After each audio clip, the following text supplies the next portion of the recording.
Good. I am good. Meeting is being recorded. Okay. Welcome to Monday. We'll just get right into it. I guess I see on the agenda here, we have, and I see you sitting there, building and planning. So that must I'm be here. where Good- we're starting. Good morning, Commissioners. Tracy Jackson, Building and Planning. It's That nice to will be come first through on the that. list. And I like this 9 o'clock hour. It's helpful for us. I handed out our December 2023 end of month reports. They're looking pretty. We did well for 2023, just year end, but the numbers are up. We've maintained.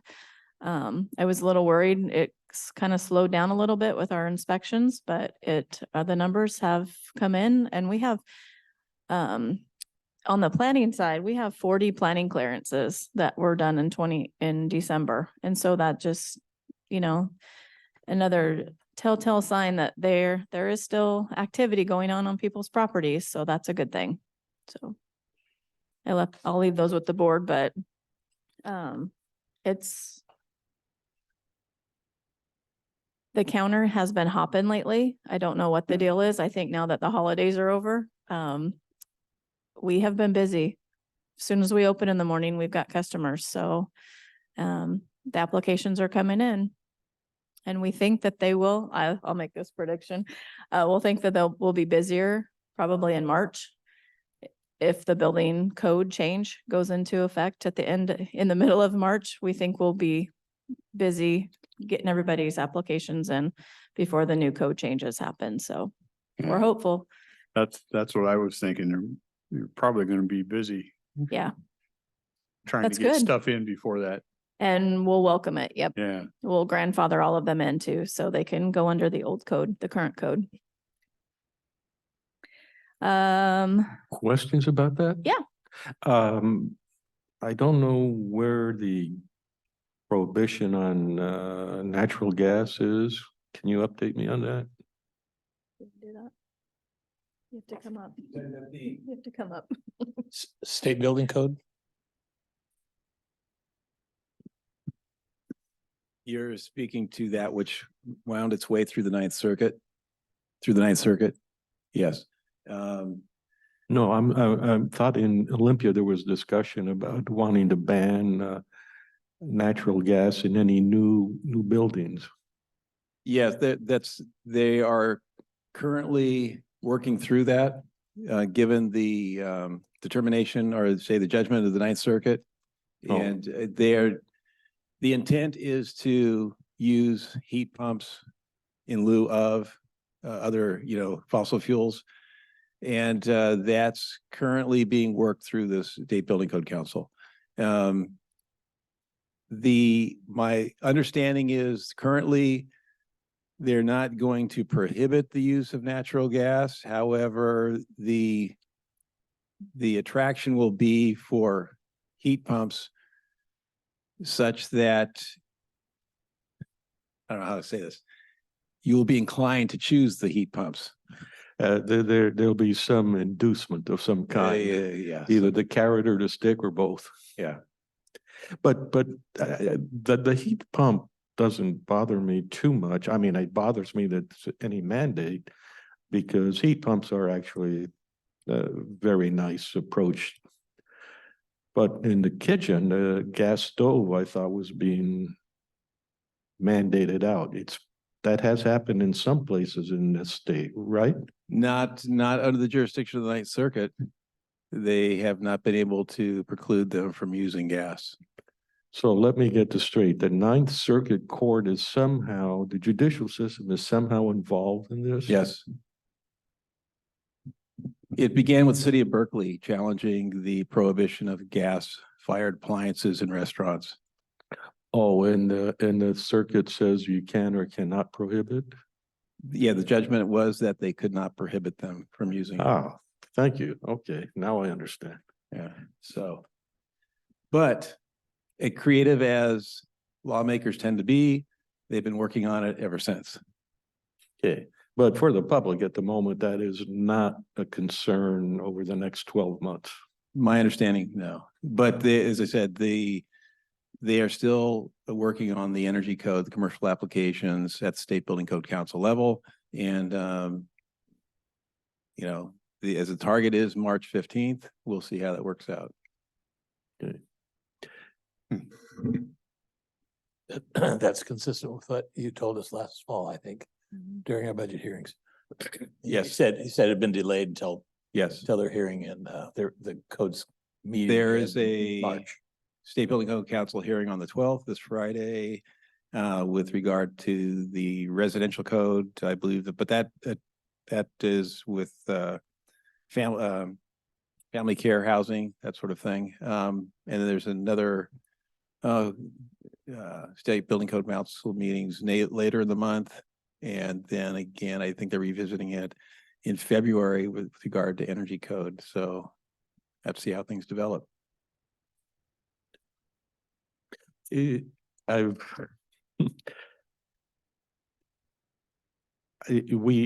I'd like to know how we're doing in housing in the county. And one way to do that is to say, assume a number like 2010, there were so many houses or so many homes, and how many homes have been added since then on an annual basis, or barring that available.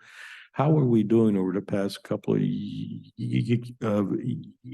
in increasing the stock of housing in the county?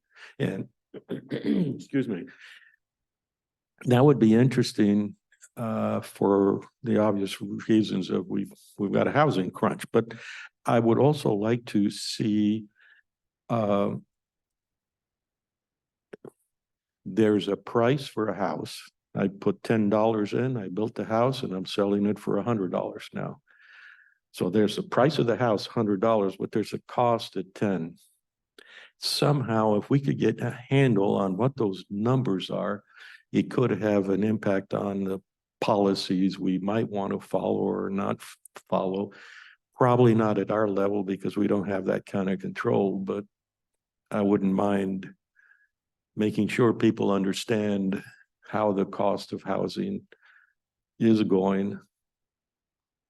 And last year, about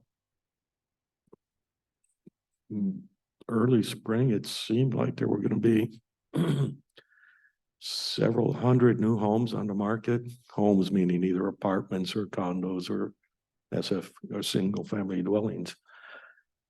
Can we get those numbers at some point? Is that something you've got a handle on? Well, yes, the sheer numbers of housing stock increase, yes, we could come up with that number.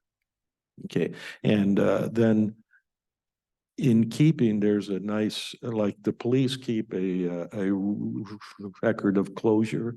So these many crimes were reported, and these many were solved or closed, and the new units have begun and so forth. I really like to see them paired up with the final occupancy permit being issued on them.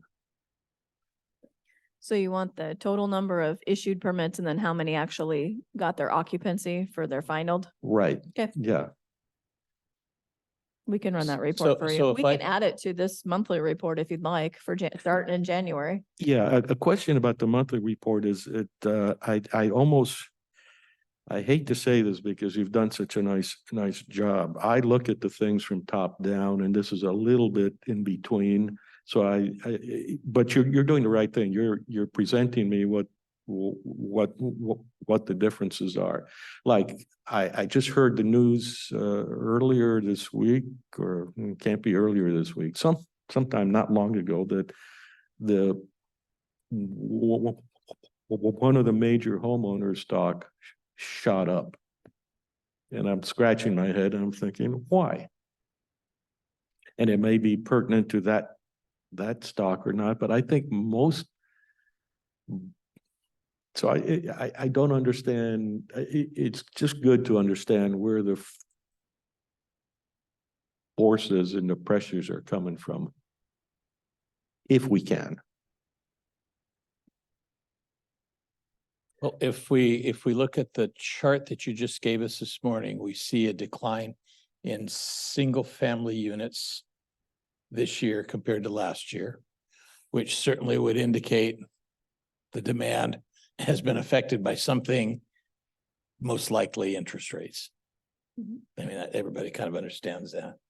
The interesting change or fact is 14 new ADUs, which was something we've been trying to encourage to try to address affordable housing, but it's only 14. That seems a little bit small, but program that's just getting going, I think. The one big surprise is in the area of multiple family units. Not a whole lot happening this year compared to last year when we had 15 large apartment buildings built, including the ones out in Lexington. So we see that part happening, pretty significant change. And the one big bump up, according to your numbers, is in commercial and industrial. And again, I'm going to guess that has to do with the construction of the new box plant at whatever they call it now, West Rock. Smurfette. West Yeah. Rock. West Rock. Used to be Smurf. West Rock, yeah. They sold. Yeah, correct. Yes. And then multiple family homes, interesting. 3 permits both this year and last year. But about $2 million more in value for this year's, which is, I don't quite understand that, but so we have some pretty good evidence. Alterations jumped, which I suppose if the interest rates are unfavorable, you fix your old house up and continue living in on that. About 200 less approvals for alterations, if I'm reading this right, but the value was about $13 million more. So again, I think the interest rates bumping up earlier this year depressed the market, shifted people to doing other things, whether it's the ADUs or home remodels. I'd like to offer a couple of comments on that. It's very difficult to figure out what's happening based on a single data point, a single month, even a single year, and particularly when all kinds of other stuff is changing. So that's where a continuity of numbers, even a chart that says, number of dwellings in 2010 was 3, number of 2015 was 6, or something like that. That helps us see if a variation today is significantly a departure from what you might expect as a trend based on population. All that being said, my second comment on that is, while I'm picking on you for this information, you're not responsible. I mean, your job is exactly what it is you're doing. Collecting all this and trying to figure out how the world is changing is not your responsibility. It's ours. But if you can help us, that would be appreciated. Of course. One thing to note on the numbers, the single family dwellings, we separated the ADUs out this year. That was Mike's idea. They used to be counted as the single family dwelling in that number because it is a standalone home. And we separated those out because that is a trend that we are seeing. And so we want, we're trying to encourage different regulations on people's properties to accommodate what's going on in the community and the need. Still about 10% Yeah, drop. it's a little bit lower. From, Yep. from last year. Yeah. And I don't know if this is the right time. I haven't gotten any complaints about building and planning in a while. There's been some carryovers from people you've been trying to work with, but there hasn't been anything new. The same thing with you. Yeah, I haven't had any complaints. I'm meeting with them on Wednesday, but it's not generating from a complaint. It's generating from, I'm looking at wetland issues and the Sackett versus EPA rule and what that all means for Yeah, our county. But it's not a complaint generated thing. It's more of a me generated thing. right. More of a policy kind of Right. thing than anything. Yeah. That's good. So, the planning commission meeting this month will be the first under the new rules with the reduced membership.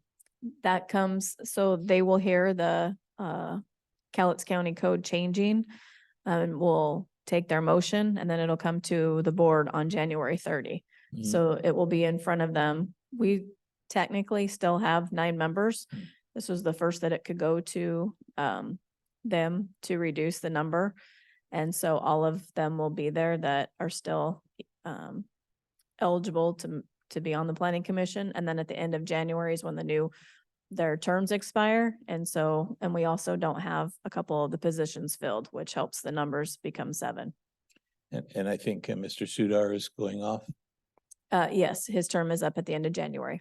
the commissioner. He's been on for quite a while. Couple years. He's about the senior member, isn't he? He is. So. Yep. Hopefully a special honor or recognition for somebody that spent close to 30 years on it. It's been 31, I believe. Yep.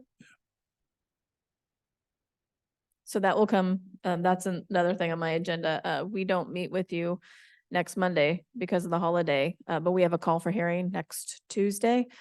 Setting that public meeting for the board to make the decision to change the Cowlitz County Code with the planning commission number change. And that'll be on January 30. So the call for hearing happens next week. It hits the paper and then it'll be in front of the board on January 30. Before that comes to us in a formal vote, will we get to see an executive summary of the issues? Yes, Okay, and Rena is saying yes. good, and what I'm looking for there is the county code is changing. And like everything, we ought to have a SEPA equivalent analysis, maybe not as bureaucratic, but just simply saying, we think this will cause a cost to go up or a cost to go down, or something to help us understand the impact of that change. And of course, you may have no choice on it, which is probably the case, but And we did SEPA. We've received one comment and it was from our planning commission chair. I believe SEPA has now closed. so you did an I- actual SEPA on a Yes. county code because it's a- change? Because it's a county code change. Yep. So we received one comment and to date that I know of, I don't know, I'd have to check with, Yeah, but I believe we've just had one and just with We- their opinion. we want to be careful of interpreting, I mean, it's been so long since the citizens have really had something to say about something because we haven't really allowed them. So once you open the gates up a little bit, it may still take some time to build back up. And of course, you don't want to build up complaints that don't make any sense because everybody wants things their way. And I'm not trying to say it has to be that. But we do crave other input, and I think you do too. Your office is open for You're open suggestions. for suggestions in public. Absolutely. Yeah. Absolutely. A couple more items, then I promise I will quit taking your morning. We're working with legal. We meet with them every Monday, but we're gonna be introduced to Jason Lorraine, the new chief civil criminal. I don't know what his title is, and I apologize if he's listening. Regarding our civil infraction process and just making sure that we're doing everything we can to try to help the citizens that complain of their neighbors and or making sure our process can't be helped further on their end, now that Doug has some staff available to help. So we'll be working through those processes. Assistant Deputy Chief Civil Prosecutor. I don't know what I It's apologize. It's an assistant for It's, Doug. yes, So another David Berger. correct. Okay. Yep. So now that he's got that gentleman in place, I believe, Okay. we're gonna have extra help in them. So that'll be nice. The city of Kelso reached out and just notifying our board.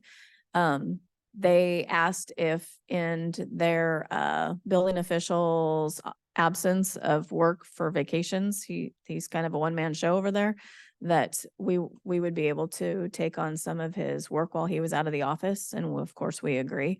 So we're working on an interlocal agreement with them. And then in that same vein, knowing that City of Woodland is a little bit in dire straits right now with changing of some of their staff, we have a call in this morning with the new city mayor and seeing if there's other services that we could help out in the interim, just to extend the olive branch and see what we can do for our other jurisdictions. So we're trying to make good working relations with our cities. So we're doing what we can.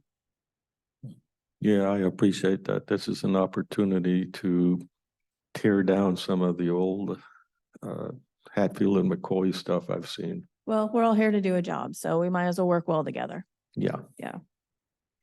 And then one request, we show up on the agenda every week for the postponed items, the flood hazard plan. I know Dennis was gonna take a stab maybe of the climate resiliency, chapter 10, whatever that means. Is that something that you still want to pursue? Oh, yes, I do have some language drafted. Do you? I'm not done with it yet, but. Okay. Yeah, Fantastic. okay. We would love to see it and work it through maybe the work plan, so then we can come off your naughty list of postponed items. I I don't see didn't it realize as a that naughty reminder was list, for but me. I forgot. it Does can the just board have sit on the anything for shelf. us? I know. Just stick it on the shelf. Yes, Rick. And I don't know that you would have the answer to this, but I just, last Monday, I was down at Woodland Council and they had people come up and testify that live in two different mobile home parks where they own the mobile home inside the park and they've been purchased by, they named the name of the company. I think they talked about being the same company that bought something in Ilwaco and has been fined for doing things. And their complaint was this national company or whatever they are is now raising rates at an exponential rate. And the complaint was they're taking us out of our homes. And I don't know if we're seeing any sales or anything around I haven't here. seen any. I haven't heard of anything, but I haven't heard anything, even that bigger corporation has bought Okay. out a park. well, there was two different ones in Woodland and had quite a few residents coming in and talking about it. I don't know what the city can do, but yeah. We'll keep our ears open, and if we hear something, we'll let you guys know. I don't know. We can try to help them find other places, but it's probably more of their preference of where they want to be Yeah. and where their rent threshold is. So as not to mislead people, that's a very difficult problem. Yeah. And you're asking the question is a valid question, but the public shouldn't infer that we can do anything about it. No, that's. Yeah, it's just more that I'm hearing that this is happening and we're not controller of sales. Yeah, it's, Just like we don't have the authority to set rents on rental units, Nope. Apartments. Right. We don't have control over what they charge for leasing a space in a trailer park. yeah, the thing that then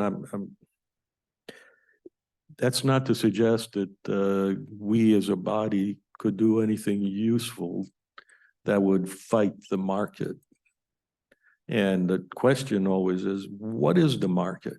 Well, today, on a daily basis, it's hard to assess the market. On a yearly basis, it's a lot easier. And so unfortunately, if you're in a house and your landlord says, I'm going to increase your rent by 300%, you have a choice. You can move or pay the 300%.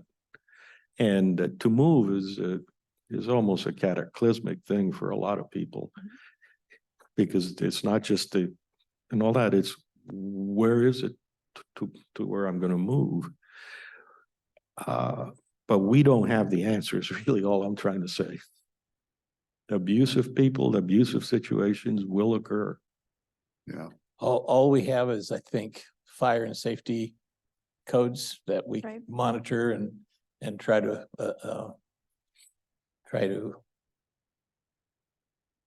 not really intervene, but mediate the questions. Correct. Unless it's a county. But owned we're also park. looking at a lifestyle in which a lifestyle that's based on low cost rents, which probably means those standards are right at the edge of non-compliance, just because they're not investing money because they don't charge high enough rents. So that third party comes in and offers a buyout, the owners say, yes, get me out of here with a little extra. Yeah. And then somebody else comes in who's probably more attuned to the market and says, wait a minute, the value of this land is far more than what we're charging. And that's not right. That causes that dislocation that Commissioner Mortensen was talking about. Yeah, that's part of the open market Yeah. realities. And I'm not trying to suggest that we have any business in dealing with the open market. I just, hearing this, and that's usually an indicator of a trend. So I was just curious if we're seeing other stuff coming around. Well, I do know that the folks living around the Lewis River Golf Course are very concerned about the sale of that park to a developer. That's been an issue that's been looked at by our planning commission, and that involves some trailer parks as well. So I don't know if that's one of the tie-ins, but.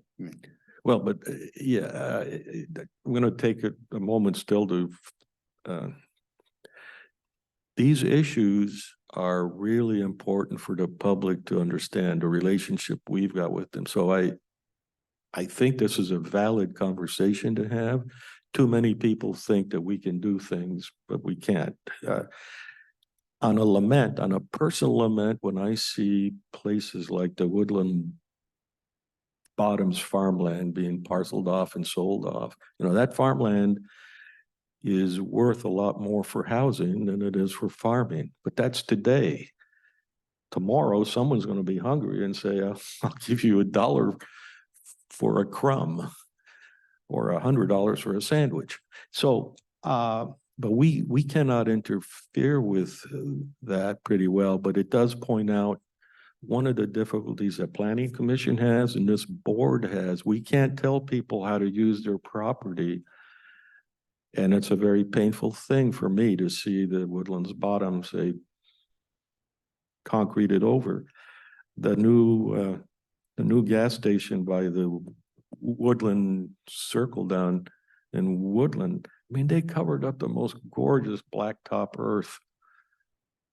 And I'm like, okay, I like to eat. Anyway, that a little bit of a rabbit hole there. Thank you, guys. Thanks.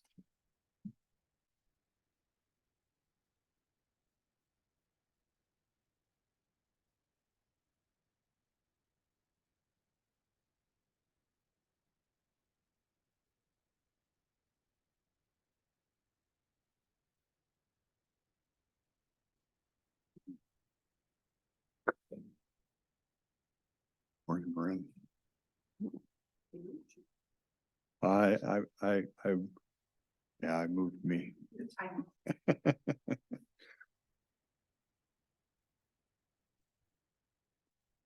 Good morning, Marin Fox, Director of Corrections. I provided you with some information regarding jail bookings from 2019 to 2023. I didn't include all of the charges. If there's any specific charge you're interested in, let me know and I can provide that to you. It is fairly self-explanatory. ADP is average daily population. Some things of note. So, you know most of this, but COVID started March of 2020. So that was that's a point in time. And the Blake decision was February of 21.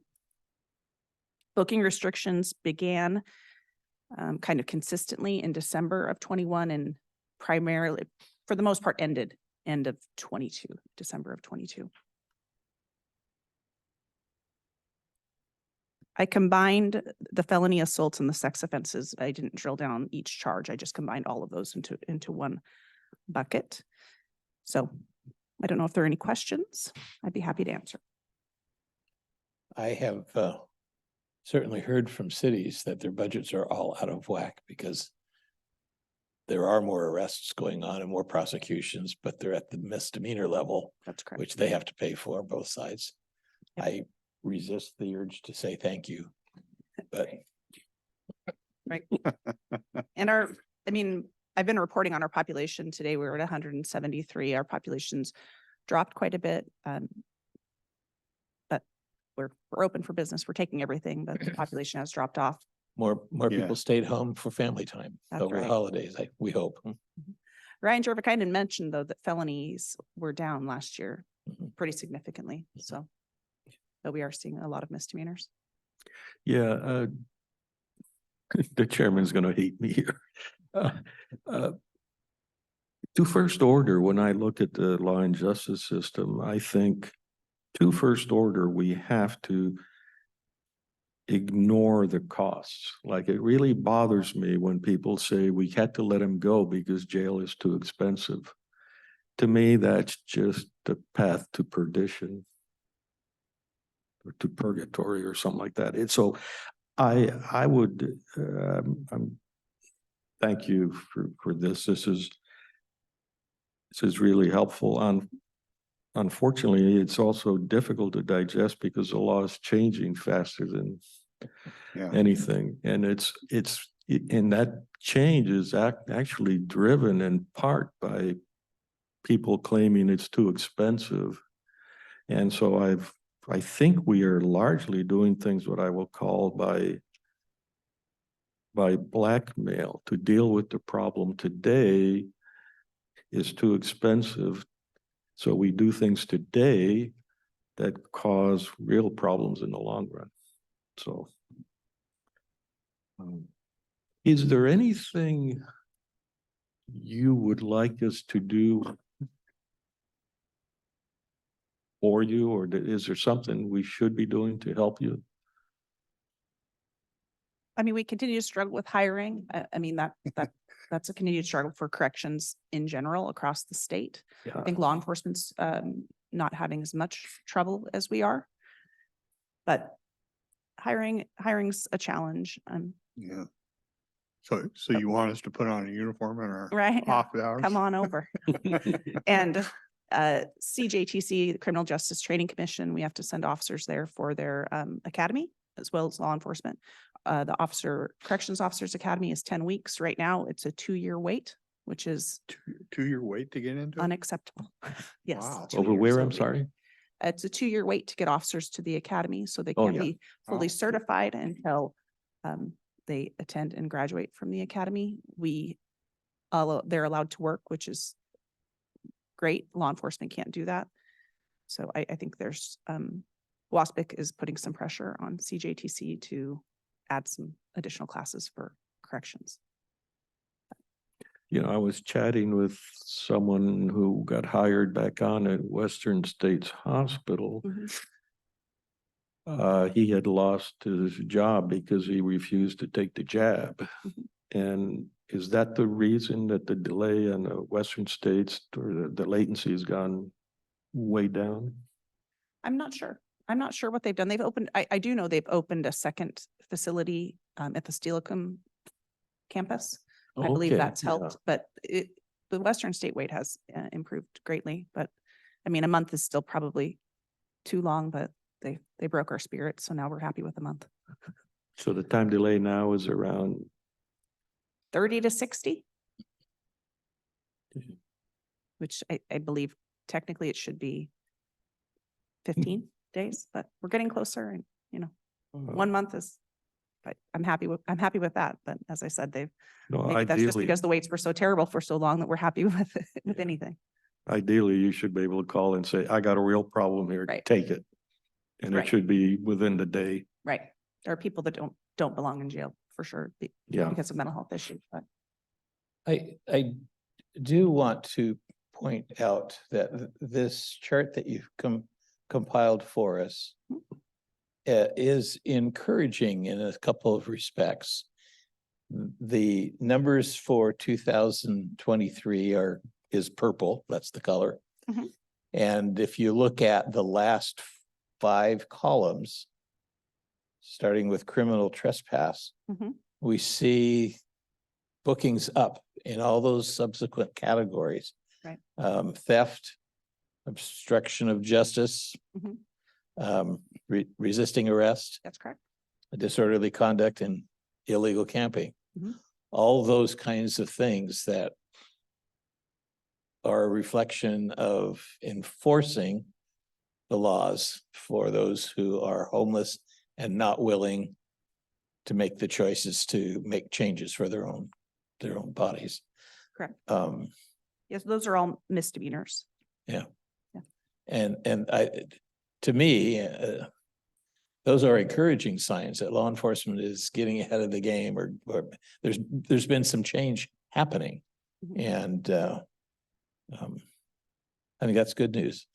Yeah. Not anything that you've done, of course, but this reflects what is happening in law enforcement. that Oh, more come on, attention- she's got happy clients now. Well, I doubt that, but Happy to get to book, but they're not happy with those bills. So, maybe compliant guests, but but you did mention something earlier regarding discussions with city or more than one city regarding costs. I wouldn't mind hearing a little more on your thoughts on that. well, again, they're paying those costs, but they're complaining because it was unanticipated. They didn't budget for it. So that's, they've had to really change their budget levels, shifting more into, law and justice. Which these numbers also tend to reflect. Yeah. Instead of relying all on felony convictions to manage law and justice, it's I think it's being done a little bit more effectively. Mhm. And we don't have large scale encampments either. So, At least none that are totally visible. well, yeah. Show me where there's another compound, this doesn't exist.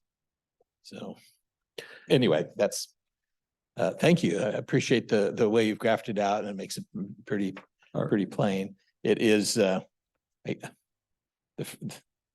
first the ones where we're still far behind 2019, that that suggests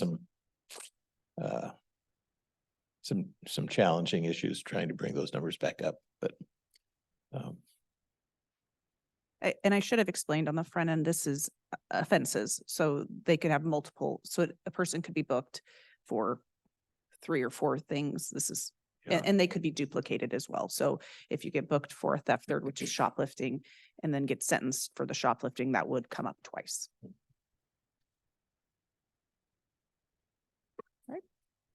And I do have a question or go ahead, Rick.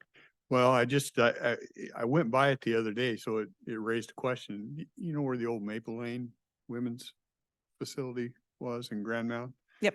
Went by it the other day and they totally refurbished and it's got wire and raised wire and everything. Do you know what they're using that for now? They were using it for Western State. For Western State, Mhm. for some of that? Yep. Oh, okay. Yeah. I think that. Because there's a DSHS, yes. big facility right there now with that.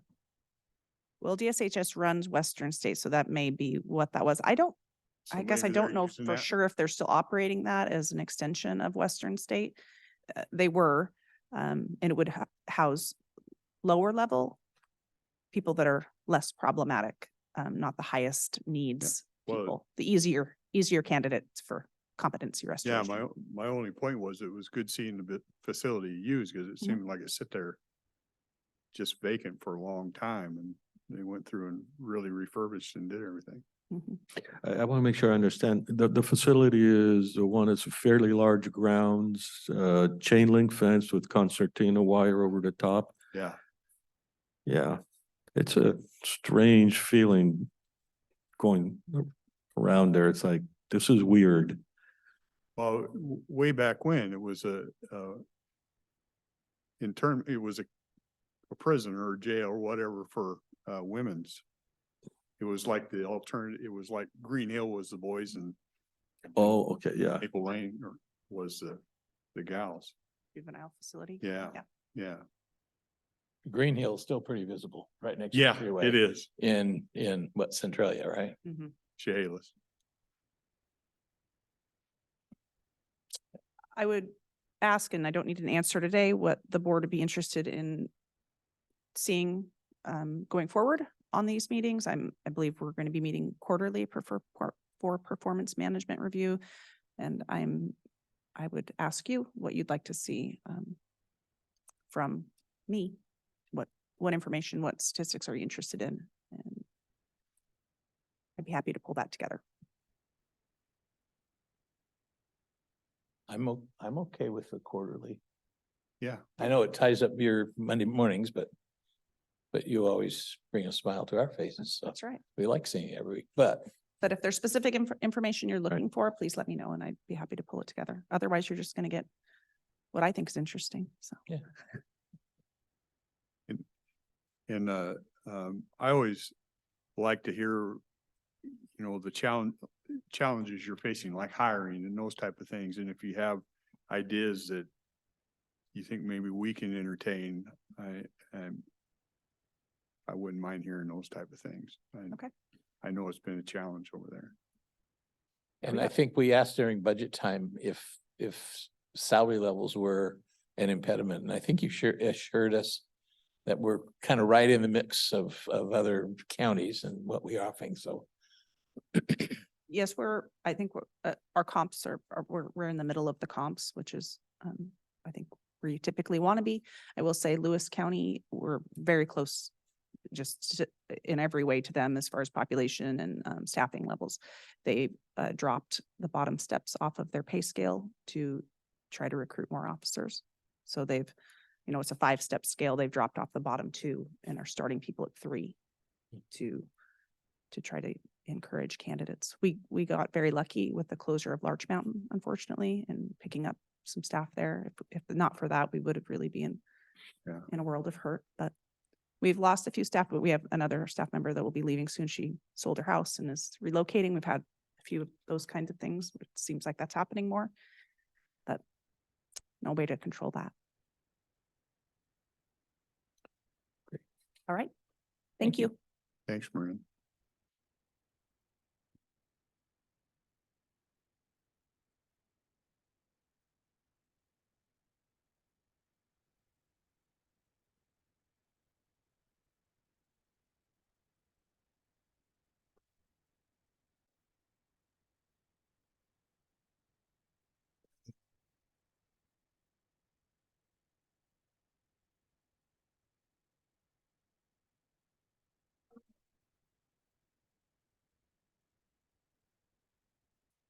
I gave you all my handout. We also have a PowerPoint. I know it. I see. Good morning, Kathy Morning. Flint Baxter, Finance Director. So I have a presentation, on a monthly basis. I prepare, comparison or, financial information for you. And so I thought on my presentation, I would try to always make it about the financial reports that I've been preparing in the past. And for this one, we haven't completely closed out the year. They haven't booked their accruals for things like sales tax revenues, things like that. So I did some estimating, and so I footnoted that. And so the first slide is revenue versus expenses as of December with estimates included for year-end accruals. And the first, I'm doing the major funds that we normally report on, the larger funds in our portfolio. And general fund shows that our revenues 63.7 million and expenditures 65.2 million for a deficit of 1.5 million. I thought it was interesting to note that in 2023, we made that first transfer to the Budget Stabilization Fund, and it's about, that transfer is an expenditure of 1.5 million. So had it not been for that entry, we probably would have been break even on our general fund. Because that had actually been planned to be booked in 2022, but we didn't book it until 2023 till we had the policy approved. Gotcha. Our road fund has a surplus. And I'm sure that has to do with projects being delayed or not completed or started. It's probably a timing difference. And then our health fund, I did check with Carol on this, and our health fund, we're showing expenditures greater than our revenues. They had planned for using some of the fund balance. So that's 716,000 or 717,000 basically of deficit. And then building and planning, woo-hoo, very close to break even revenues and expenses. Next slide, unless there's a question. This next slide is just a highlight, a glance. I think the only thing Yes. I would point out, if you look back at budget for 23, we probably, the deficit was larger, wasn't it? Yeah, Yes. so we came very much. Yeah, the closer than deficit what- was like about 15 million. Right, right. Yes. And because we're, And I have another So- slide to kind of highlight where some of that difference came So- from actually, this is a much better number than what we budgeted. budgeted. Yeah. Yes. And then on our revenues on a glance, these are some of the major categories of our revenues. Property tax. For the general fund, we had budgeted 21.7 million. And my forecast is that we'll come in at about 19.5. I believe that when the budget was put together, there may have been a mistake in that the budget for general fund is actually three pieces. It's general fund, veterans assessment on the levy, and also mental health on the levy. So the three together pretty much equal the property tax budget, but reporting wise, we report those in separate funds. Okay. So I made sure for this year's budget for 24 that we brought that budgeted revenue back down to closer to what actuals have been. I was just gonna say, knowing you, I'm sure corrections have been made. Yeah, I already made that correction for the 2024 budget. You can see it also, this comparison also shows what the actual was for 2022 compared to 23 actuals. And they're tracking pretty well, slight increase. And majority of that was, there was some increase in the levy. Not a full 1%, but also some of that is your new construction as well. So for the road fund, Kathy, I've always noticed in my experience when industry is healthy and growing and expanding, our tax revenues benefit from it. right, So that's where your majority of your construction or new construction comes in, or the value, higher values. So while there's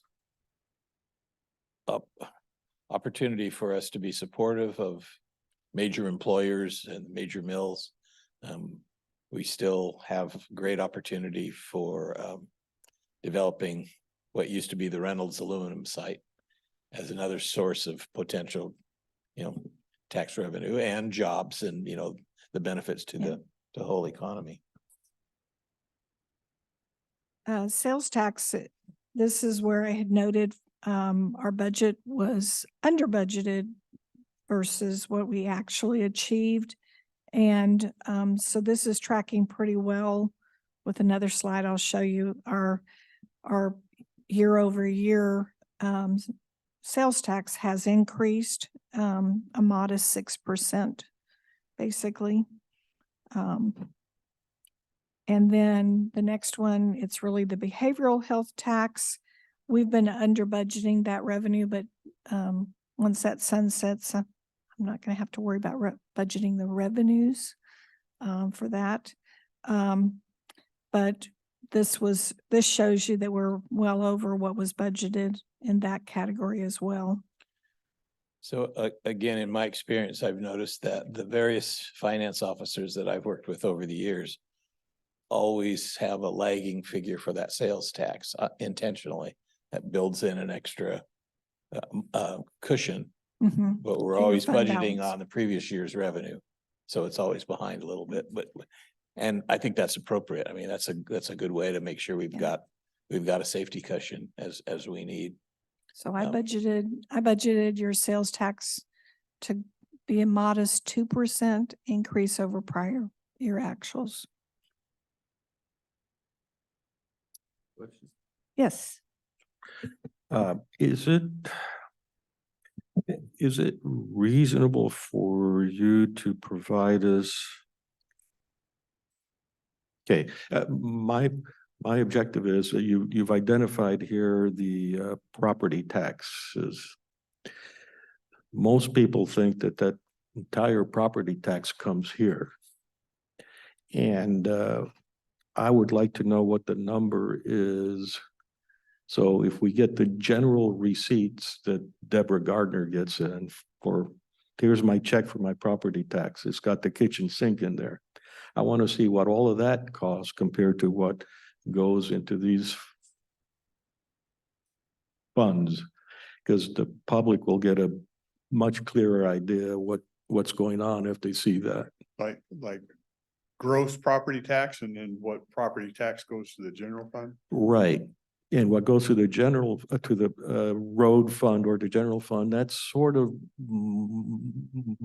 money we have control over. We're subject to lots of forces, but we can mess with that a little bit, but with everything else, we typically can't. But gross property taxes in this county probably significantly higher than 19,554,000. Yep. Yeah.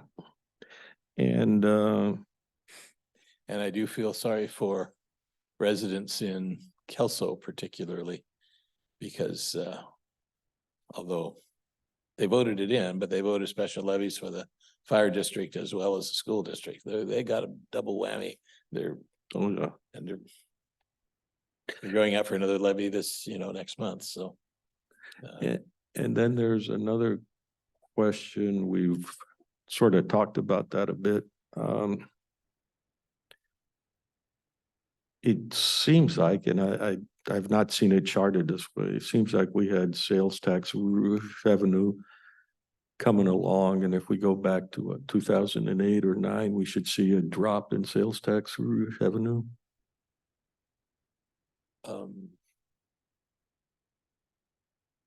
I don't go back that far with the county. I know that there was, it leveled off in 2014. That was the first time there had been this kind of leveling, but it didn't really go down. It just kind of stayed parallel for a year and then resumed its inflation-based. And what I'm looking I'll for, add that as a slide or as an extra piece, okay, thank you. like yeah. a long-term trend. I have the monthly trend in this package, but I'll add multi-year trend. There's that old expression from science that says nature abhors a vacuum. Well, nature also doesn't think it's normal to come along and all of a sudden you blip up. And I want to see if in fact it does blip up like that. And are we at a new plateau that is stable, or is the increase beginning to do this? Yeah.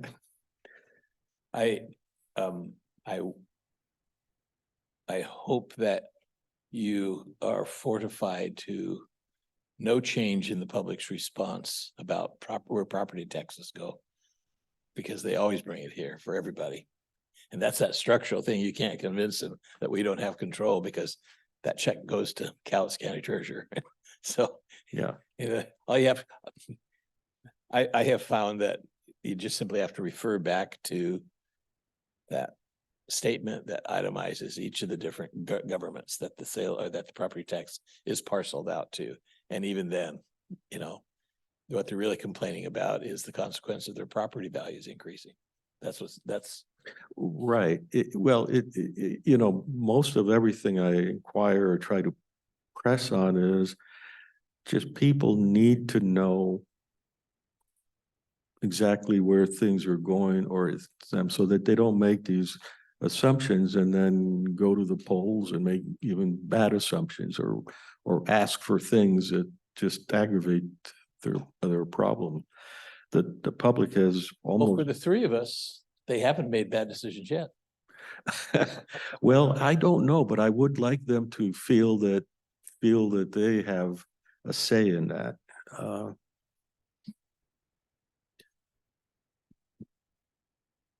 And the next slide may get to part of your question.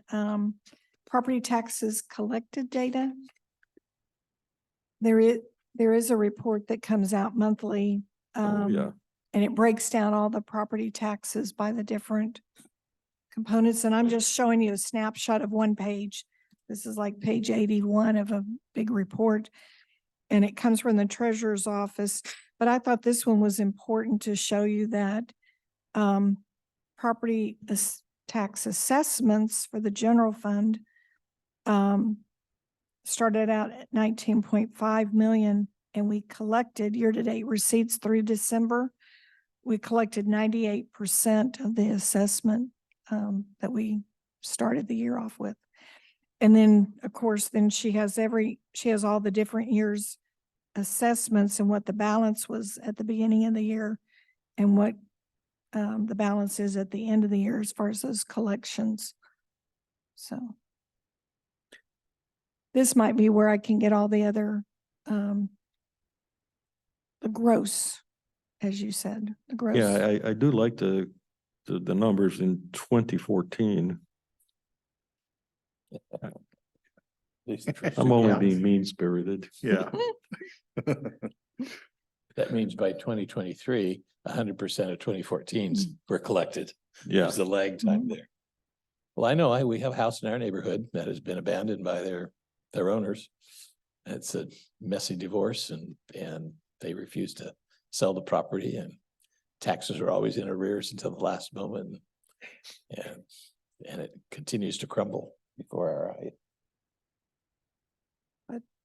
This is a trend. I want to make sure that you're aware of it. It's a very good trend. We're collecting the majority of all of our property tax assessments.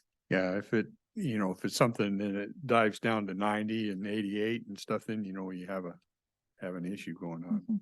Yeah. And then the next slide that I have is a monthly comparison of the sales and use tax to the previous year. A little chart. I had to estimate November and December on sales tax because we haven't received those distributions from the state yet. It's a 2-month lag, but I just took an average of last year's November and December, and for 2023 placed a number there for us with a 2% increase. And that just shows you it's been rather erratic, but for the last few months, it has been up over what the previous year was.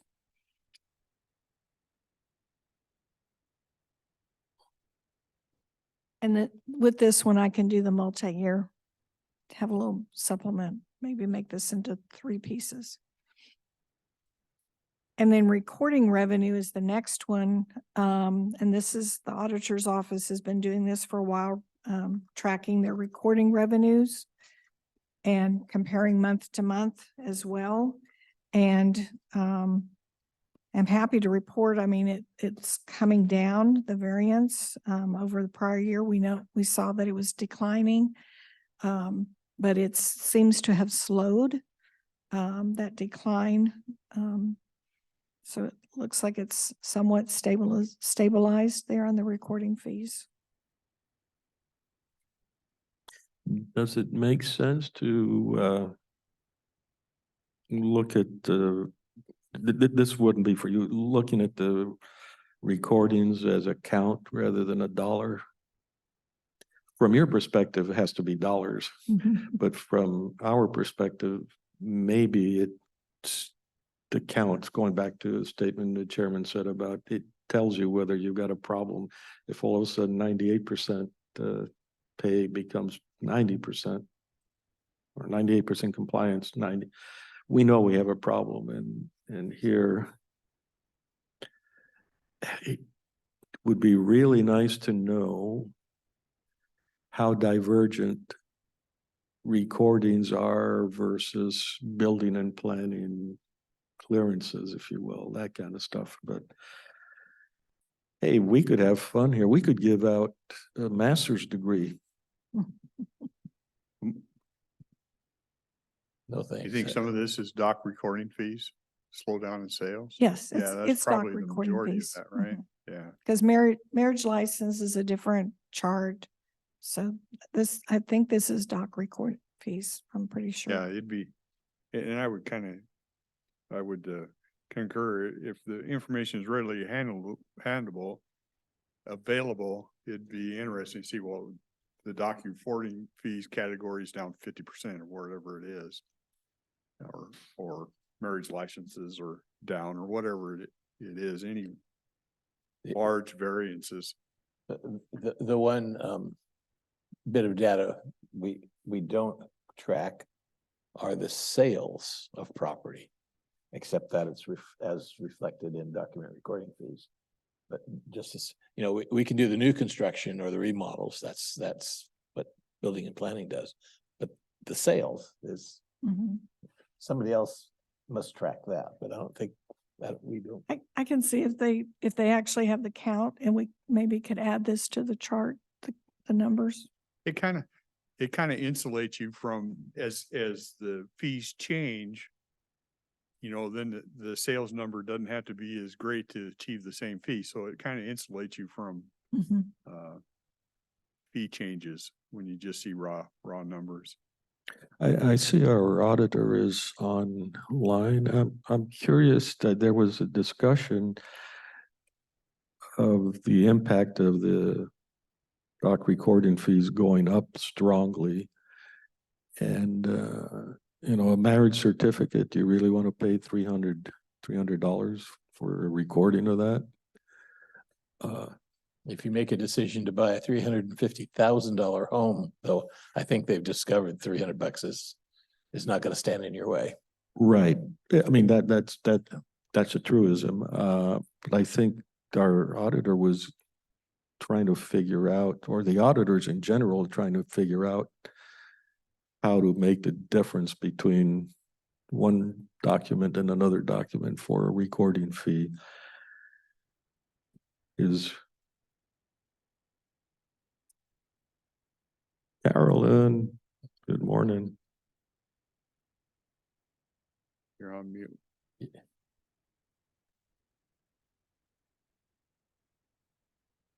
Oh, well, we can catch that.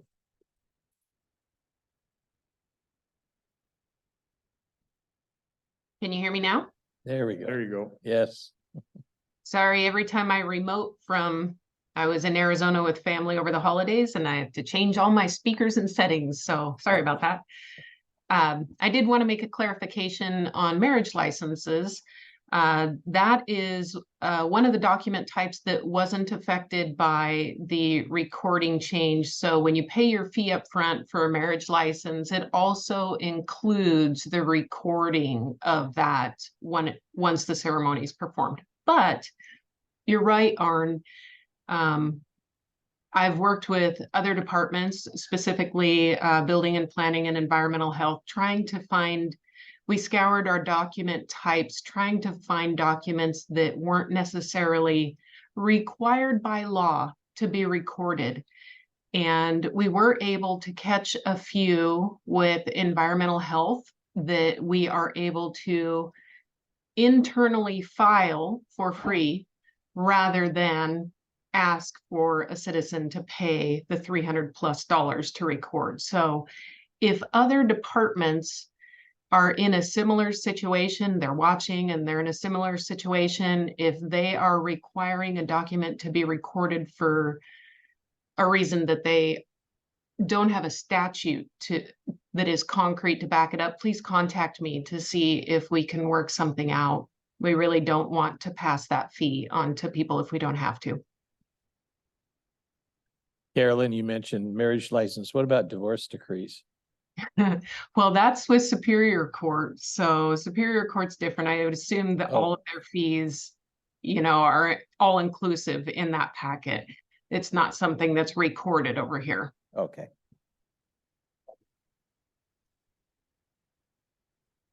Any other questions? We're more interested in answers and questions, aren't we? Sorry about that. To help.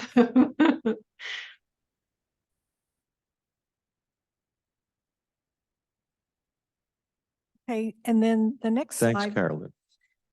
The next slide I have is salaries versus budget. And this is where, we budget for every position to be filled for the entire year. And so this is where part of our, making our, that running afoul of deficits. So for example, in the general fund, we budgeted for 29.5 million in salaries. And my forecast right now is that we're going to end up at the expenditure range of about 26 million. So that's 88.7% of budget. This is where budget comes in. Actuals are coming in less than budget. Correspondingly, you see the same type. I didn't show it, but benefits also are under budget because of vacancies and things like that. So, but as compared to the prior year, we're up, and these reflect step increases, COLAs, things like that. So they're pretty consistent. I believe on the building and planning, their increase this year over last year probably had to do with several termination payouts that they had that increased their direct labor expense, their expenses there in salaries. But all of our salaries predominantly are under budget, with the exception, even road fund is under budget, just not as much as the other categories. Question? Health fund is HHS. Yes. Does it make sense to look at, when we look at salaries, does it make sense to look at what? Okay. I just selected the largest salary expenditure categories. But I could do all salaries, budget versus actual, if you would like, for all funds. I'm trying to figure out, no, we usually, in the private world, you end up with, this is your salary and this is what it costs us, the overhead. It's an overhead rate. And I'm trying to get a handle here because a lot of these, much of our costs go up tied to various things, including healthcare. And I think again, it's part of, I want people to be able to understand where everything is so they can appreciate the magnitude and the problems they face and we face. So I don't know if it makes sense to pull that out or not. Do you recall what number we used for that overhead? I remember a figure around 17%. Yeah, That's added to. I've seen some documents that have an overhead rate. But when I'm looking at it, it's with retirement, medical, Social Security, paid family leave, all of that. It's higher than 17%. Yeah, that part, yeah. Yeah, Yeah. In It's, industry where I worked, if you got your overhead rate under 150%, you were a genius. where I came from, we budgeted 30 to 40% for our benefits packages. Yeah. So what you're asking is maybe we should track the overhead rate? Is that what you're asking too? I don't, I would talk to Kathy on that in detail. I don't know how much meaning that has, because like in industry, if I'm hiring, if I have 10 people on staff to do a job and I bring in a machine to replace those 10 people, I have just shot my overhead through the roof, but I've done the right thing. And so I don't want to put in Yeah, a misleading thing, but it's really important to know that there are costs that are going up all over the place, which include healthcare, and that probably being the chief one there. No, I think liability insurance has gone up quite a bit. Liability is a good Yes. one too, Yeah, yeah. so if like, for example, some of the overhead rates I've seen that we're using is more than just benefits. It includes the IT charge, because the IT charges, all the internal charges as well. IT charges by person and device. The risk charges by labor hours. And so Yeah. industrial accident is personnel based. So all those that are personnel based overhead rates included. Yeah, All that, fully costed out. that overhead number would be useful. It includes the insurance, it includes IT, it includes everything we pay out. And then divided by the dollars of the salary base. yeah. I look at those things as it's good and because then if there's a drastic change, we should be able to have an answer for it. And the answer may be totally legitimate. But at least it's a tracking device. And if something happens, then you either have an answer for it, or you say, oh, what went wrong or what changed, and you can fix it or at least identify it. I remember one year, fuel costs jumped up pretty dramatically. And we had to change all the little formulas that accounted for travel and operations of the vehicles. And there was a surcharge and it came back off when when the price went back down. But yeah, that's one of those things that we have no control over generally, other than we buy in bulk and, encourage staff to use those P cards. I can get that information. The next slide, I don't have anything to populate it yet because we're too early and we haven't closed out the year, and I don't feel comfortable estimating totally the fund balance yet for general fund. But I think in March, I'll use this format to show you where we're at as far as the policy adherence, general fund plus the budget stabilization fund. And then that is a percentage of annual expenditures and making sure that we're in line with our policy, financial policy. Isn't it usually around about the Hey. third week of February that it shows that we're in bad shape? Because April 30th hasn't shown up yet for taxes to be paid. Yeah, cash wise, yes. Cash wise, yeah. But I should have the final financial numbers so that I can report what general fund looks like closer to in the March reporting. So back on that chart with the sales tax revenue by month, did you take into account the 2-month lag? Yes, so the numbers that I'm reporting on that chart are the it's not the month we collected it, but it's the actual month that was earned. It was the earned month. Okay. So, So January was down, but then that's because people spend their money in December. yeah, I don't. I mean, that's I don't not know. unusual for that to go back down in January. April was kind of a surprise. Don't know what happened with that one. That was, Right. it's an outlier. Your April of 2022 was the one that was a real outlier. Right. So, Unless there was a COVID check that went out to everybody, but I thought it was a little earlier than that in the epidemic. So these are the numbers, and then my last page, just to give you some of the projects that I'll be working on for 2024, and I'll try to keep you updated on the progress of those and or in any challenges that I'm having.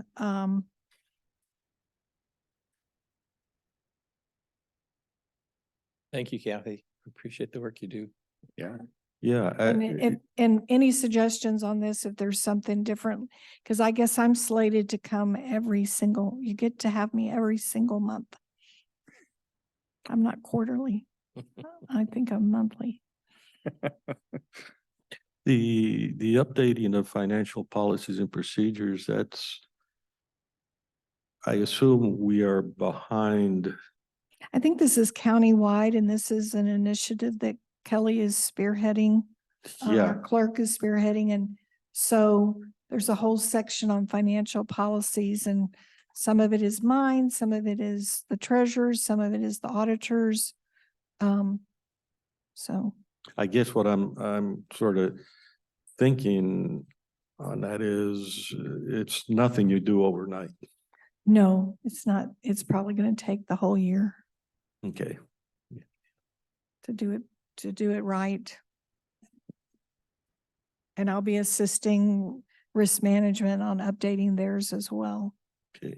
We haven't done this kind of spring cleaning in the entire time I've been here, I think.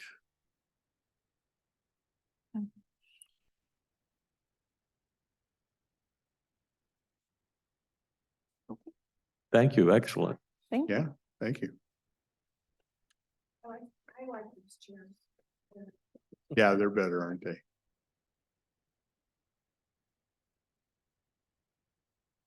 Gentlemen, good? You want a 5-minute recess before we head into the next? Or are you good? Sure, 5-minute recess is Okay. good. Why don't we do that?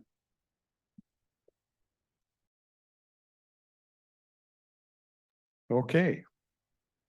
We're back from recess. We're headed into the portion of where we can go over consent agenda and touch on items on that. I think.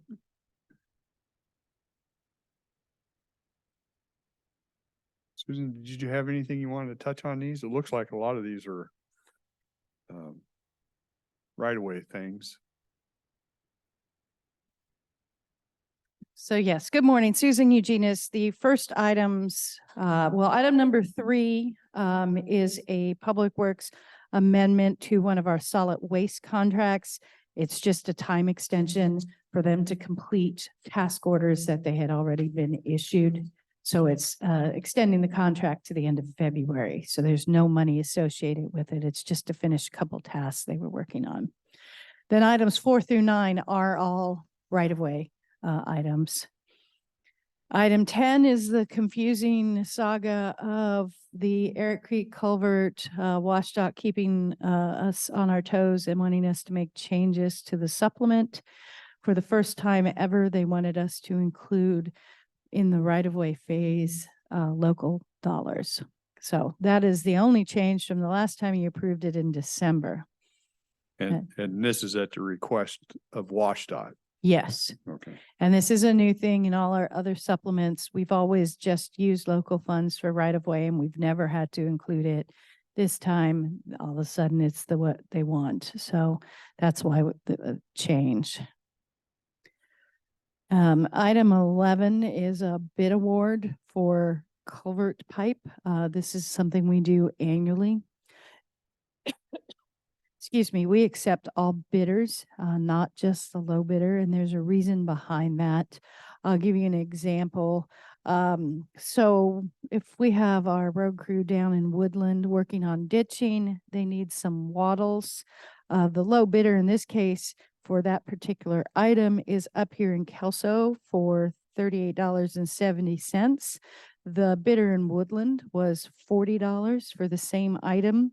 But if you're only buying 2 of those, the production and cost is actually less expensive for us to have it purchased in Woodland. So that's why we set up this multi-bidder option, so that if there are occasions when cost of running up to pick it up will actually cost us more, we'll buy from not necessarily the lowest bidder, which is allowed by state law. So we had 4 submittals, and so we're accepting all bids. So the supervisors will be able to make that decision throughout the year. Item 12 is similar. It's for sign materials, but we award that by section. And so there's a breakout of each section of who it's been awarded to. The final items we have are items 13 through 15. This is also right-of-way related, but this is right of way from an old project, the Hazeldale Road realignment project. I think Commissioner Weber was the only one here when that occurred. It was a 2013, 2014 project. As part of that project, the intersection of Hazeldale Road and SR 411 West Side Highway was realigned. There was an agreement between WashDOT and the county for the right-of-way that is directly related to West Side Highway, that the county would maintain it and monitor the slopes for 3 years. Since that point, we have been working with the state to try and get them to accept that right-of-way. And we finally, through much diligent work from our right-of-way agent, have this agreement to move forward, and this is the format they wanted it completed in. So it's strips of 3 parcels along West Side Highway. So that intersection had been at an angle, a pretty sharp angle getting onto West Side Highway, which meant there was a blind corner, very difficult to anticipate traffic coming from the north, I believe. And hence was very difficult. Didn't that involve removing a house or a building? Yes, there was a house removed. It kind of set down below where the new intersection is, because we went from that angle, what we refer to as a Y, turned it into a T intersection. To the south of where the intersection is, the house was removed. It wasn't And then if I very re- old house either. No, it wasn't. No, and it was actually purchased and moved to a different location. Oh, okay. And then another, if I remember correctly, I think this was the one, there was some complications dealing with wetland mitigation. There Yes, was some this kind of is, elaborate work done adjacent to the stream. yes, down in that hole to the south of the intersection there was, Leckler Creek. that is Leckler yeah. Creek, yes. So And this finishes it up. This finally, finishes at it up. last. Wow. Oh, well, improvements to the Rainier Bridge have taken longer to figure out and hasn't been done yet.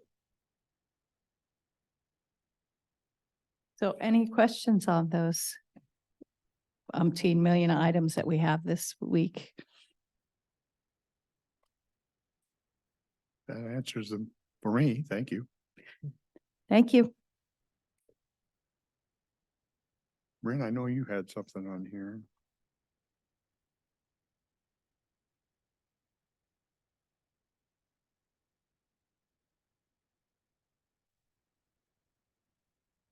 Hello, I have an item on the consent agenda. I spoke with Commissioner Dahl and Commissioner Mortensen about it. I didn't have a chance to touch base with Commissioner Weber. We have a contract, an amendment to our contract with NAFCare on the agenda. In December, Terrence Arakaki, our long-term jail mental health counselor, resigned and went to work for the city of Longview. And we opened that position and at the same time reached out to NAFCare to see what it would look like if they took that position under contract. We only received 3 applications, and we've decided to go this route. It is a increase of about 146,000 for the added position. The position itself was about 130,000 fully loaded, although not including some overhead costs to the county. So it's not exactly a break even, but pretty close. And we asked them what it would look like to do a 2-year extension. This contract would have expired in March 1, 2025. So we asked for a 2-year extension to see what those numbers would look like. And they came back with 3% and 3%, which I think is very reasonable. And I think this is a good decision for the county. OFM, Risk, and the prosecuting attorney's office have looked at it and support it as well. Are there any questions? So you said originally you'd expected one professional to be 130 and we're getting 2 for 246. No. Is that right? So just some history. Jail mental health counselor has been a position in offender services for as long as I've been with the county, so 24 years. And then we added 2 jail mental health counselors through the mental health tax. I'm not sure what year that is, but a number of years ago. We reduced that to 1 under the NAFCARE contract during COVID when our numbers dropped. So right now, the setup is we had 1 jail mental health counselor that worked for the county and 1 that's covered into the NAFCARE contract, a non-county employee that does that. So the transition is to have 2 mental health counselors under the NAFCARE contract rather than 1 for the county and 1 for NAFCARE. And NAFCARE, the time we've had them been performing for us and stuff and. Right. And Yes. so they'll just take on that employee and do the same work we were doing. That's correct. Yeah. Yeah. And I believe it reduces liability to the county as well. I think it's a good decision. Yeah. And the other piece, it's not kind of neither here nor there, but they created a subsidiary. So this amendment also puts us into that subsidiary, EverHealth, which is a part of NAFCARE. They created for the state of Washington for all the sites. They have most of the jails. The names have state. changed, but the service hasn't. No, that's correct. All right. Thank you. Yeah. Thanks, Maria.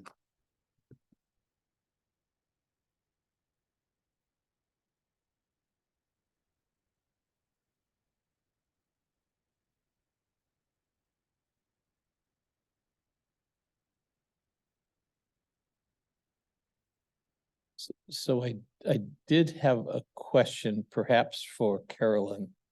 On the consent agenda is an agreement with Teresa Johnson who are managing the ARPA monies. And that's, is she taking over for or is this a continuation of an agreement? I know we've contracted with Teresa before. Can I promise to get back to you in a couple of minutes because I'm just off of vacation and I haven't even looked at it. So give me just a couple minutes. Sure. All right.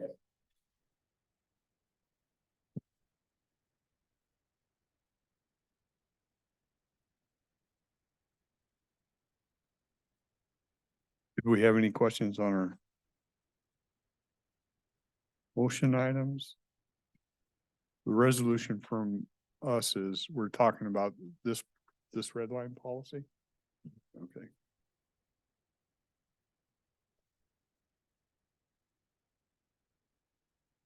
And I'm just gonna guess we know what Jessica's gonna talk to us about. Item 18. So I have a motion item tomorrow. First contract that we have ready to go on for 2024. It's the Corrections Clerical Cooks contract. It's a 3-year agreement, so 2024 to 2026. Just to go over the highlighted changes of this contract, adding a floater for after 6 months, so they'll get 2 additional floaters. Article 5, they have a bonus leave article and we've changed 22 and over to 20 and over. So they receive their 22-year bonus days at year 20. Leave sharing, I'm trying to standardize our donated leave throughout the county. Currently non-represented employees and a few of our other bargaining groups can use donated leave after 6 months. So I'm trying to standardize to all of our groups be able to use it after 6 months. This group was previously at 1 year. Leave, the employer has the ability to approve a leave prior to hire. So if they have pre-approved vacation, whatnot, then the employee is able to do that and take leave without pay.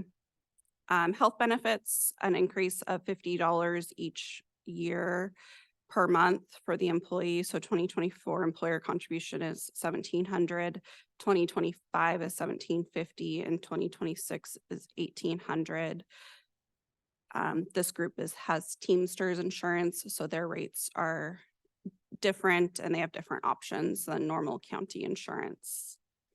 And then for salaries, adding the ability to place the new hires with relevant experience at the relevant step, which is something that we have across the board now. And then Appendix A is our cost of living increases. So for 2024, it's a 5% increase. 2025 is a 3.5% increase. And 2026 is a CPI range with a floor of 1% and a ceiling of 3.5%. So the minimum COLA they would receive is a 1%. The max would be 3.5. There's 4 employees in this bargaining group, so it's our smallest group. Do you have any questions on this contract? So you said 4 employees? 4 employees, yes. Is there any possibility of consolidating with a similar? This group has been in this group for quite some time, so that would be on the union or the employee's choice.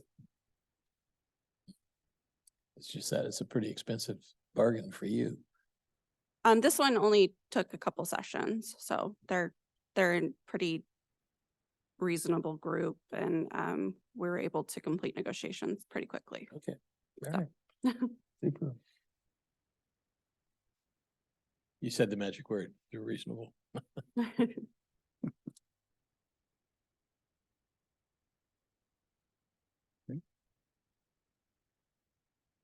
I don't have anything else.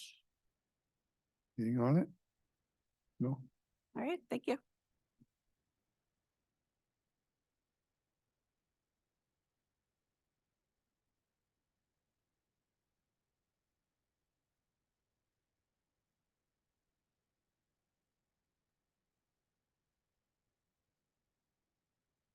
Are we really 20 minutes ahead of schedule? We are. Is this, can I just, I'm just looking over this Calais County policy. I'm assuming this is just, we're just kind of cleaning up the one we had. And I see comments, so Doug and people have had a chance to look at all this and they're good with it. Okay, that's all I really needed.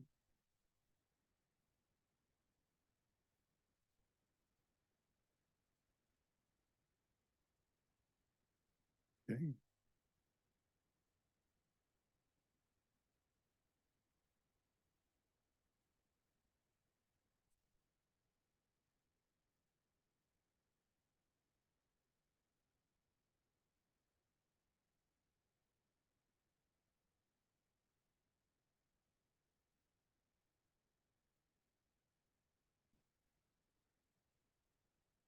But we can recess to 11, since it's presented as 11 on the agenda. I think we need to stick by that and not move them forward.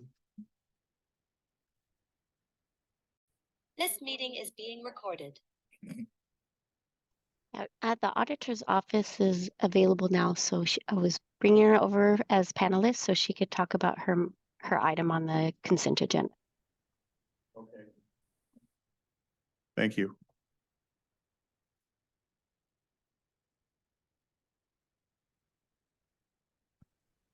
Hello, commissioners. Can you hear me? Yes. Hi, Camilla Eastman with the auditor's office. I'm chief accountant. I did hear that you had some questions regarding ARPA and the CPA contract that we utilize. Hmm. Okay, did you Uh, have specific questions? Yes, I recognize the name Teresa Johnson from other contracts with the office. Is she taking over for Kaylee No, on monitoring the ARPA funds? no, she is not taking over. This contract with Teresa Johnson is on an as-needed basis. We don't utilize them often for ARPA. It's really just when we have special issues that arise to ensure that we stay in compliance. There's a lot of Treasury guidelines, and so if it's a very specific issue that the county is facing with how to use the funds, we'll utilize their office, but it's just as needed. And I think I noticed a whole new set of guidelines that came out Yes. this week. Yes, there's a lot of guidelines. They're continuously coming out. They amend guidelines. So we like to make sure that the county stays in compliance. Have you had a chance to analyze those new guidelines? Are we getting more discretion or less discretion on the use of the funds? We haven't had a chance quite yet. That's one of our things to dig into this week. So as soon as we see them come out, we try to get to them within that week. And I do want to mention as well that the guidance that we receive from the CPA is fully reimbursable by ARPA. So it is reimbursable funds. Okay. Thank you. You're welcome. Any Just a clarification, when you say fully reimbursable, that means that whatever we pay for this, for the service, we bill to ARPA as new, and they would provide us new funds. It doesn't take out of our current ARPA funds. It does take out of ARPA funds. We have already allocated amounts to this, but yes, it takes out of the funds that are allocated currently. Well, I could only hope, right? It would be awesome. It'd be great if that's how it worked. I agree. Okay. Thank you. You're welcome. Thank you, commissioners. Thank you.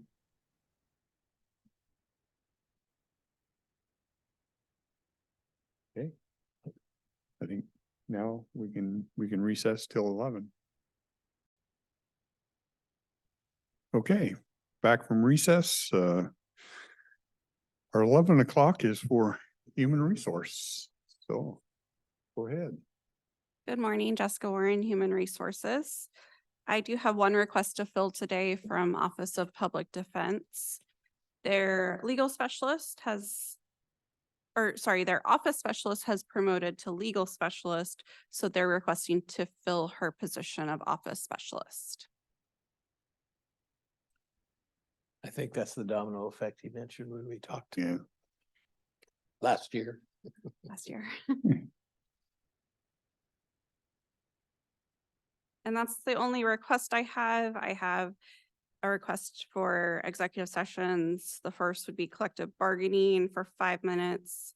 Second, performance of a public employee for 5 minutes, and then qualifications of an applicant for 5 minutes. So 3 of them. Collective bargaining, performance of a public employee, qualifications of an applicant, all 5 minutes. And maybe I could add one on, it's probably under contract discussions. Okay.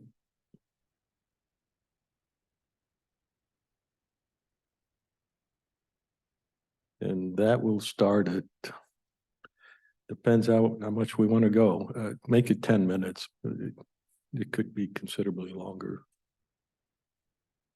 Contract negotiations. Yeah.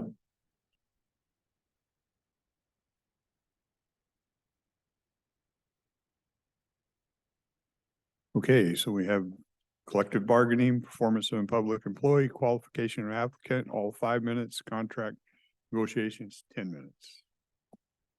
Okay, we can take care of it. Okay, we're back from an executive session. No decisions were made. I'll turn it over to Jessica. Good morning again, Jessica Warren, Human Resources. I have 2 confidential settlement agreements. And I'm requesting a motion to authorize the chairman to sign the proposed agreements, which have been substantially presented to the board. Mr. Chair, I move that we authorize you to go ahead and sign those confidential agreements on behalf of the board. Okay. Have a motion on the floor. I'll just take a quick peek if we have any hands. I don't see any. We'll call for a vote. Those in favor, Aye. Aye. motion passes. Thank you. And then I have a request from the treasurer's office to start her new chief deputy at step 3, effective January 16th. I Good. move that we start the treasurer's chief deputy, step 3. Motion on the floor. Call for a vote. Those in favor? Aye. Aye. Thank you. And then last item, the auditor's office is requesting to increase the salary scale for their staff accountant from salary grade 500 to 525.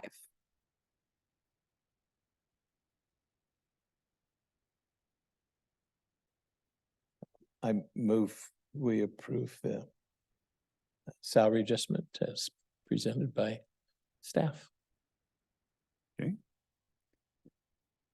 Motion to accept staff recommendation on the salary scale. Those in favor, Aye. Aye. also vote aye. Thank you, commissioners.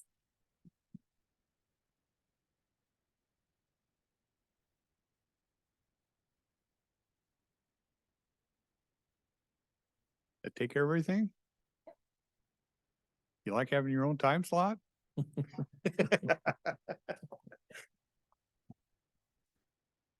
Anything else before we So- adjourn? Just on a miscellaneous, a general discussion, probably Dennis would know best on some of the boards, there's an approach wherein there's a motion item on the agenda, but we don't talk about it until someone has made the motion itself. Then we talk about it. And then in others, we do like we do here, we talk about it for a while and then maybe there's a motion, maybe there's not a motion, and we talk about it again if there is a motion. Is there a proper constraining opinion on that?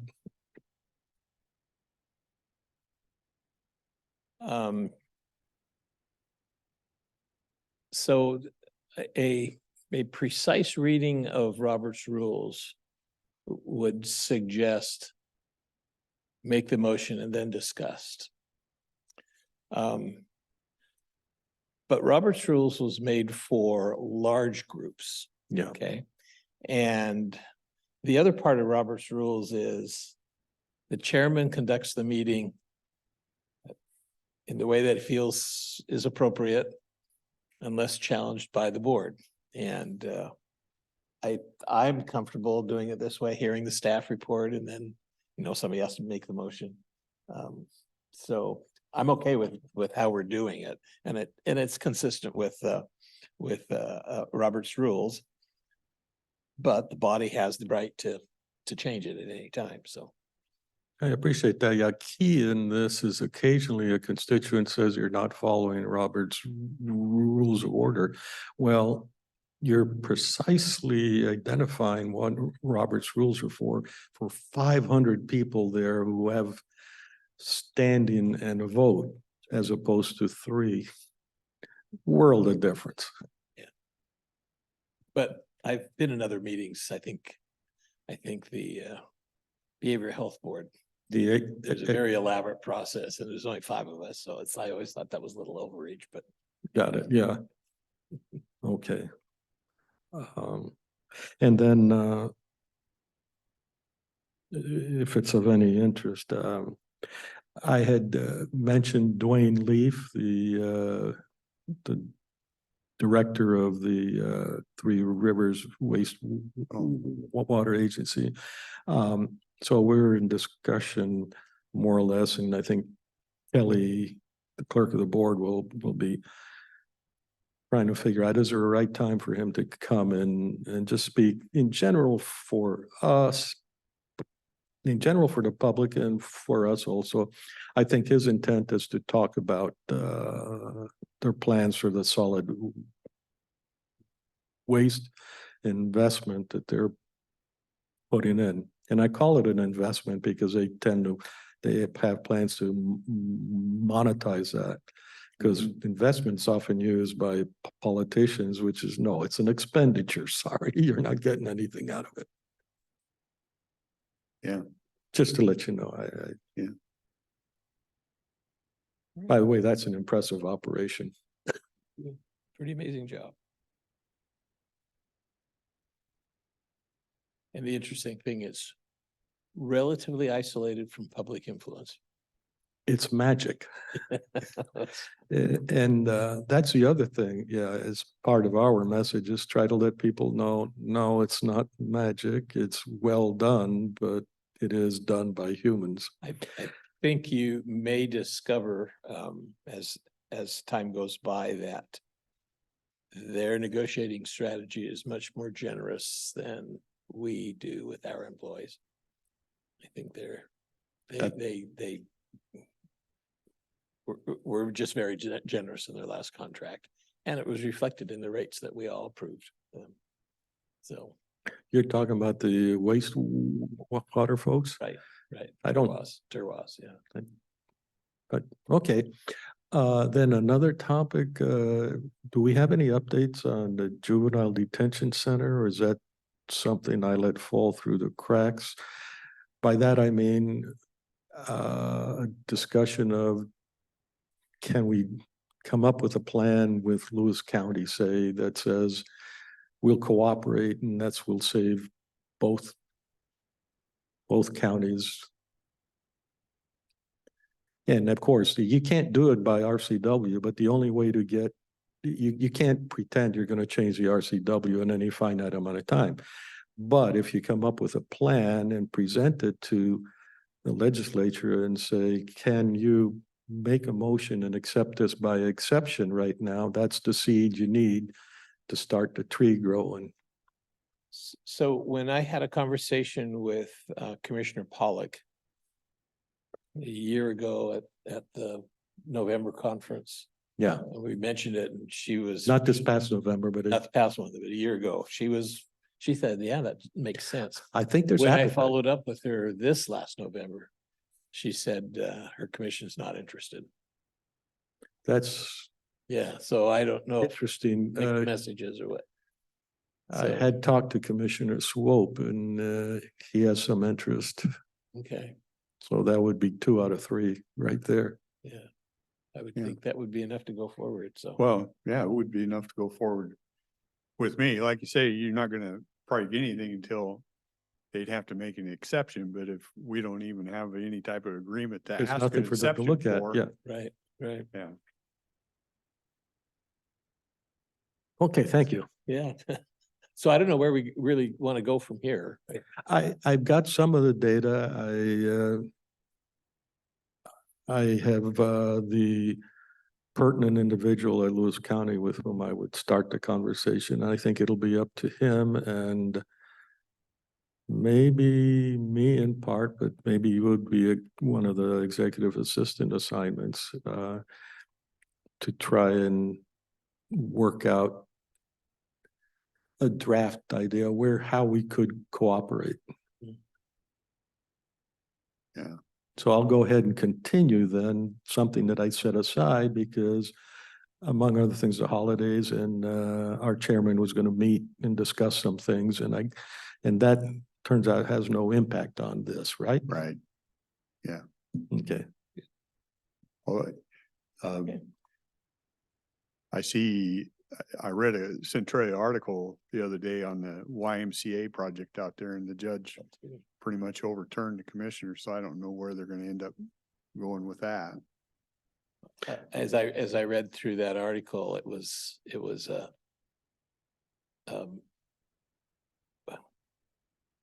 it was one of those situations where the commissioners appeared to have interjected political discussions into a land use issue. And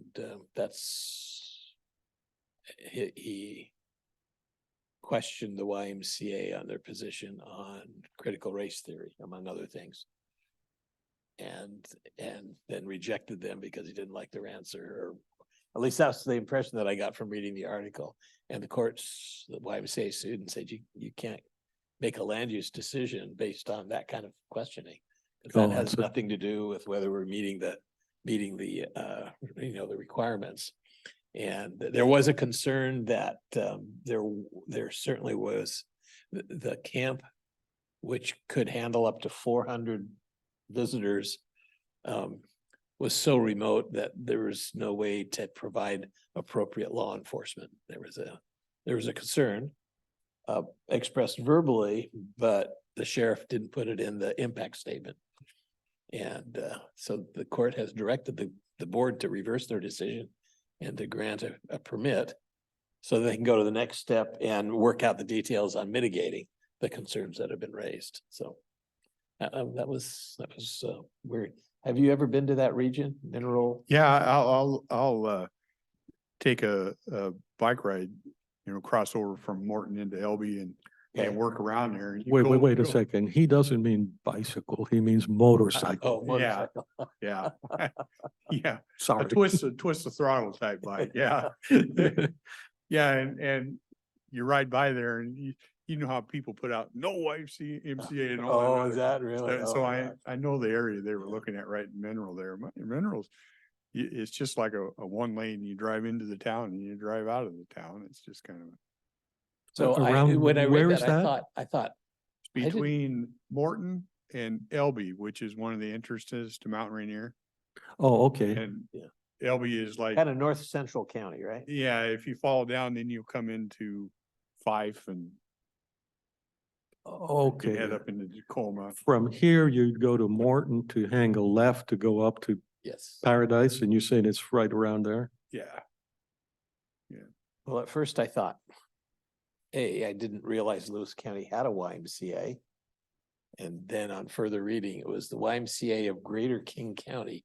Yeah. So it's from King County that they From wanted King to County, build the camp. they want to put this campus, I guess what to call it, out in Mineral on some property they have. And the intent of that is a campus specific to some function or just I think another it was YMCA? Camp, a summer A- camp a or something camp, like yeah.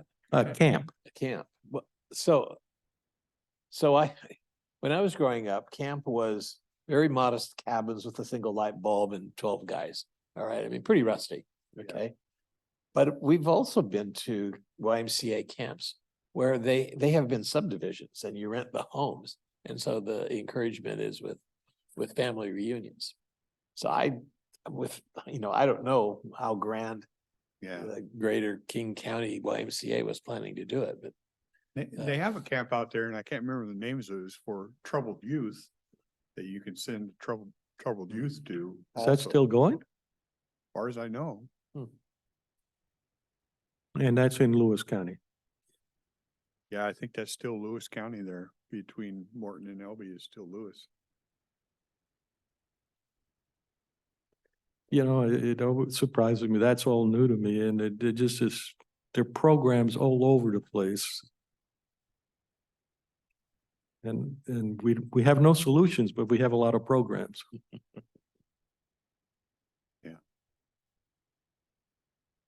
Yeah.